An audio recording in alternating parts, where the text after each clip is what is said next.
Hey everyone, welcome back to my channel. If it's your first time here, my name is Diane, but you can call me Dee. If it's not your first time here, thanks for coming back. I'm going to be doing a 2-in-1 video. This is going to be for the holidays, for the Christmas season, and I did an Instagram poll on my stories and I asked if you guys thought this was festive enough, and a lot of you said yes. So I figured I would do a Christmas look. I love the combination of gold with blue, gold with green, gold with red. It's very royal, it's very festive, it's very exquisite in my opinion. So I figured I would do a different take on a festive makeup, a little bit of glitter and a little bit of fun still. So if you want to learn how to get this look, stay tuned and I will show you how. I look so haggard right now. Oh my god. We're gonna fix this ASAP. I already have done my skincare off camera as well as my eyebrows, and I just carved underneath them with some Benefit concealer. I know they're still a little bit intense and they're not cleaned up around here. We're gonna get to that in a little bit, but for now we're gonna start off with eyeshadow, and I'm gonna be using this baby, this beautiful honey palette from Urban Decay. I'm sure you guys have seen it on the internet. It's been out for quite some time now. And I think everyone was taken a little bit by surprise, at least I know I was, because when I saw it online I was like, another neutral palette, like can we please come up with something new? And then I swatched it in person and I played with it and it's gorgeous. These mustard tones are so lovely. You have some really wonderful shimmers in there, some really awesome transitional matte colors as well. There's just a really nice color story going on, and I really enjoy this palette in general, but definitely for the holidays as well. So we're gonna go with like a nice gold, royal, golden honey, obviously mustardy tone for the fall winter season. And I'm just going to jump right into Keeper. There we go, the flash is a little bit better. And just with a big fluffy brush, I'm going to take this and apply it in my crease. I also have applied my primer on my eyes. Today I use my Urban Decay Primer Potion. You can use your Smashbox, you can use anything that you see fit. And I'm just going to messily throw this into the crease, into that socket to start creating our shape. So once you've blended out that first transition color as you see fit, again, it doesn't have to be too perfect because we are going to keep building up on it and diffusing it. We're going to go in with Hive. It's a really nice matte brown again. It's just a little bit deeper than that first color we used. Same brush, same placement, same blending technique. We're just going to throw it on top and keep sketching and sculpting our little eye shape. And just fuse those two colors together.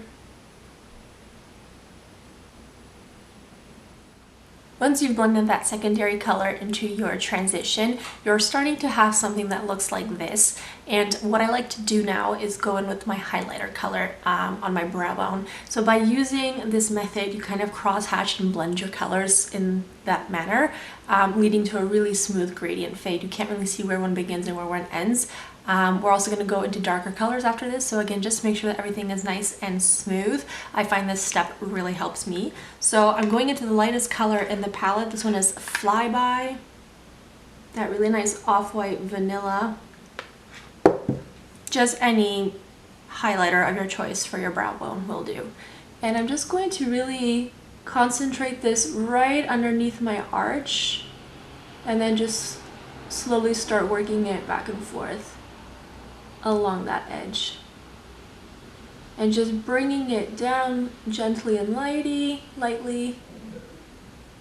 into those transition colors, because these two we blended up, whereas the brow highlight we're blending down. So again, you get that nice cross-hatch of blend and it facilitates your gradient.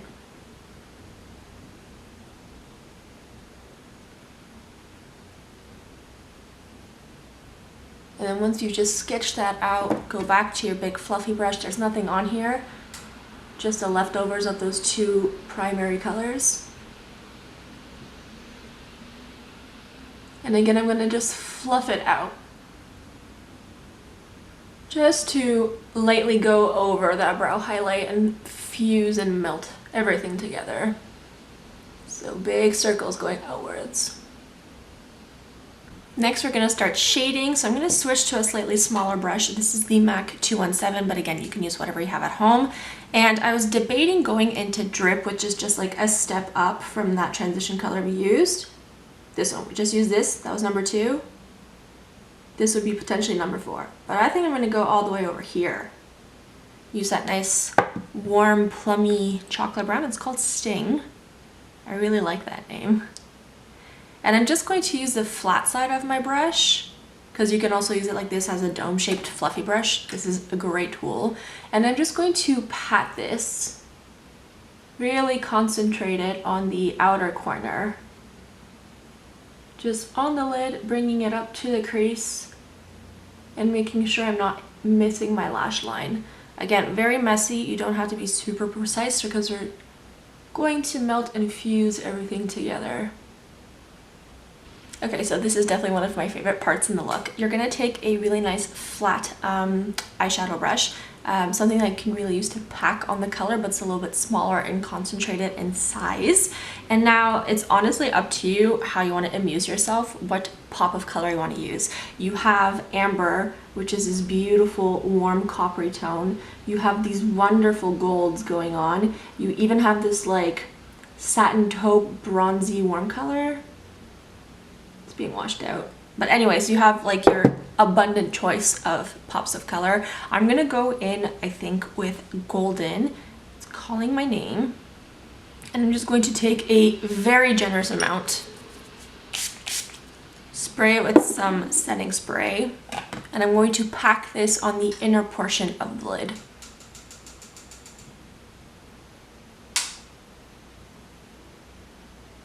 And just round it out here, kind of going up to my natural crease and patting it to get that nice shape. Pat, pat, pat to blend into those mattes. Because it's not only a difference in color, it's a difference in texture. So just really patting the product to get that nice payoff, but also to get that seamless blend. I'm just picking up a little bit more of that same shadow and doing a second layer, because the dry powder is going to stick a little bit better to that first initial application, which is a little bit damp. Just like so. I'm gonna do the same thing on the other side. So once you have that nice shimmery color going on, I'm going back to that dark color we used on the outer corner, and I'm just going to lightly pat it over that edge.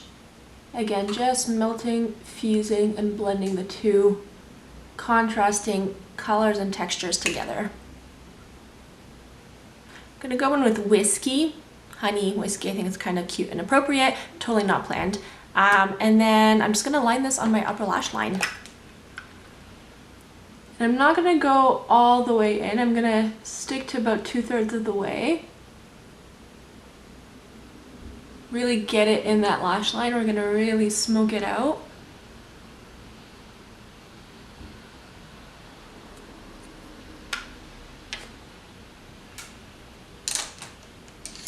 And I'm gonna go back into that Sting, that dark color we were using on our outer corner, just on a different brush.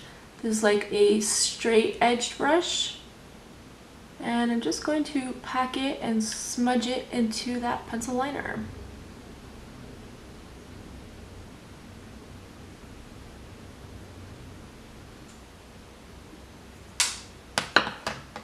So you should have a smoked out liner like that. Again, it's not finished and it's not perfect, it's fine. I'm gonna clean this up and go in with some liquid eyeliner to really define my lash line, but also to open up my eyes a little bit. I like to do that step after concealer, however. So speaking of concealer, I'm gonna take a baby wipe. I'm gonna just clean up a little bit of the small amount of fallout we have. I'm gonna put on my face. I'm gonna come back and continue doing the eyes with you. So once you're done doing your face makeup, you should look something like this. I went for really golden tones to complement my eyes, so a lot of golden bronze colors on the skin along with my blush and my highlighter. So we're going to continue the eyes like I said. I'm going to go in with my liquid eyeliner from Stila, and I'm just going to do a really thin line here on the upper lash line. And I'm just kind of stamping it on actually.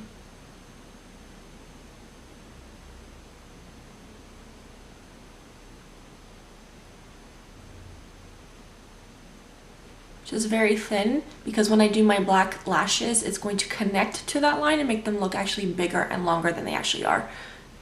Same thing on the other side. Voila, just like so.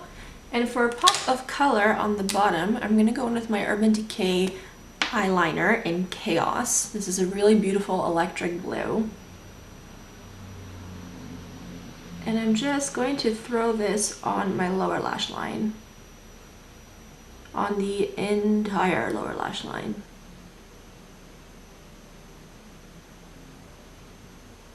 Just really getting it in there.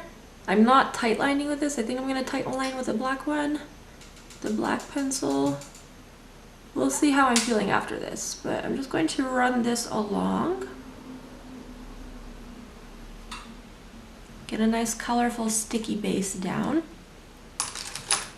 And then I'm going to go in with my Lancome palette. My Lancome Hypnose palette in number 15, Bleu Hypnotique. Gorgeous.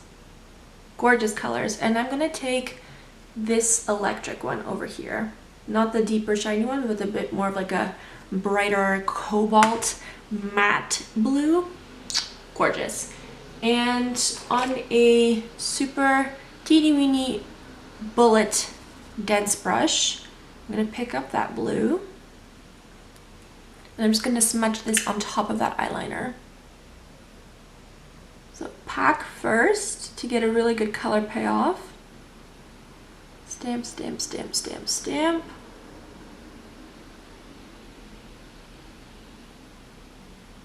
And then just start smudging and smoking it out. And now one of my tips to wear a bright color like this, especially on the lower lash line that can bring out your dark circles a little bit, just soften up the line. So again, going back to our fluffy brush that we use for all of those transition colors in the crease, I'm not picking anything up. I'm just using whatever's left over, and I'm just going to run this along that line of blue. And it's ever so lightly just going to blow it out and marry it a little bit to the upper lash line, to the upper skin, you know what I mean? I'm very tired. This coffee is not working. Has been smoked out, but I feel like I'm still missing a little bit of a something. So I'm going to go in with my Stila I Spy Beauty Espionage kit that I bought. There's 3 colors in here, and one of them is Goldeneye, which is limited edition. So obviously I have to have it. It is a beautiful yellow gold, and I'm just going to take a little bit of this frayed and just pop him right in the inner corner. But I'm also just going to do just a tiny dab on the upper lash line as well. Really where those 2 colors meet, the shiny one with the matte one. And using that flat brush we used earlier to apply the shimmery shade, I'm just going to pounce it out. And it just really makes the ball of your eye look super shiny and super wet.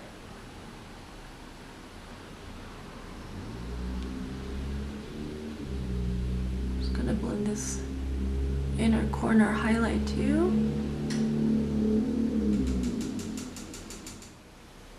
And I'm just taking a little bit of my face highlighter, this is the Stila Kitten eyeshadow, and just on my finger I'm tapping it on top of that glitter. And now I think it gave me the twinkle that I'm looking for. So we can move on to mascara. I'm just gonna curl my eyelashes. This is the Shiseido eyelash curler. I, for years, actually my entire life I would say, I have used a Revlon eyelash curler. And I couldn't understand, I couldn't justify spending that much money on like a higher end eyelash curler, like a Shiramura or like a Lancome or like the Shiseido one. And then I got that one gifted when I went to a training for Shiseido. And I was like, okay, I got it for free, I'm gonna try it, there's nothing to lose. And goddamn it, I understand why everybody spends money on a high-end eyelash curler, at least the Shiseido one. I have the impression that because it's made for more of an Asian clientele who have a bit of a flatter monolid situation going on, it's a lot more precise in the sense that it's not going to pinch their skin and it's not going to rip out their eyelashes. So I can get really nice and close to my lash line and really give it that nice oomph that I'm looking for. So for somebody who was a non-believer, I am pleasantly impressed and continue to use my Shiseido eyelash curler. And I'm supplying some mascara. This is the Magnum XXX Mascara from Stila. Also, did not understand this product. Saw the brush, was like, this is massive. And I'm pleasantly surprised that the brush and formula work really well together. There's fibers in there, again, to help lift the lash. So I find that this combo with the lash curler and the mascara, it just really gets me my lashes where I want them to be. They're looking a little intense. I'm just gonna seal the deal and separate them a little bit better with my Too Faced Better Than Sex mascara, but this is the waterproof version. And I'm just going to run that on top of the Stila.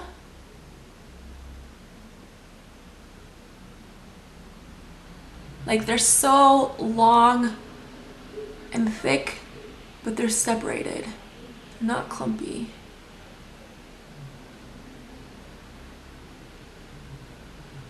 It's a rainy, snowy day and I'm not taking any chances of ruining this makeup.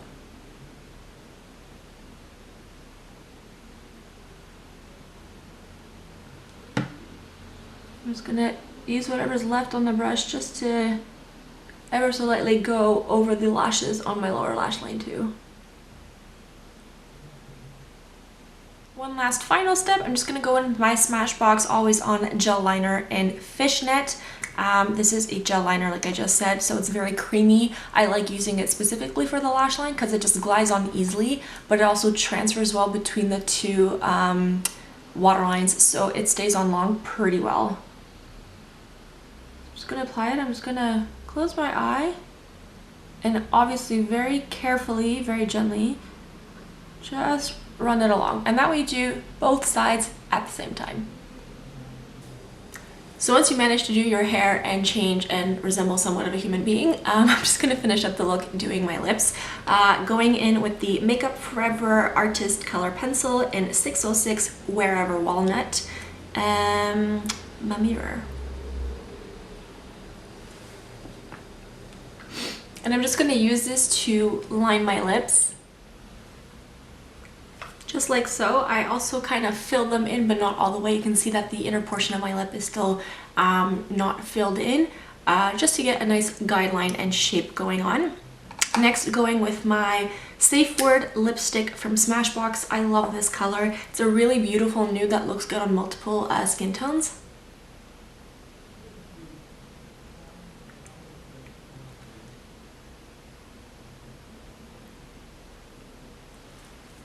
And it just melts really nicely into that lip liner. And I wanted a nude lip that's a little bit more like beige toned as opposed to pinky toned, just because I wanted to complement what we got going on the eyes. However, if you want to do more of a pinky nude, go for it. I think it would be really pretty. If you did this look with a bit more purple than blue and like a pinky nude lip, that would also be super pretty. So you can always tweak like little different combinations depending on what you have at home. I'm liking the final look with the lip, but it feels like it's just missing a little something. So I'm going to go in with a gloss. This is the Beauty Boss lip gloss from Stila in Golden Parachute. I normally don't like lip glosses. I find them sticky, and no matter how pretty they are, if the texture is like if it's not a comfortable texture, like I don't like it. These are not sticky, and they are plumping without burning your lips like some lip plumpers. It has hyaluronic acid in it, so it's moisturizing. They're pigmented, so you can wear them alone or on top of a lipstick. And even if you apply this on top of a liquid matte lipstick, it won't crack the formula. It actually goes really nicely together. So that is the final Christmas look. I hope you guys enjoyed this tutorial. If you have any questions, as always, let me know down in the comment section below. And if you want to stay tuned for a second look, a little bit more of a classic holiday look, please stay tuned and I'll show you that in a second. Have a good day, guys.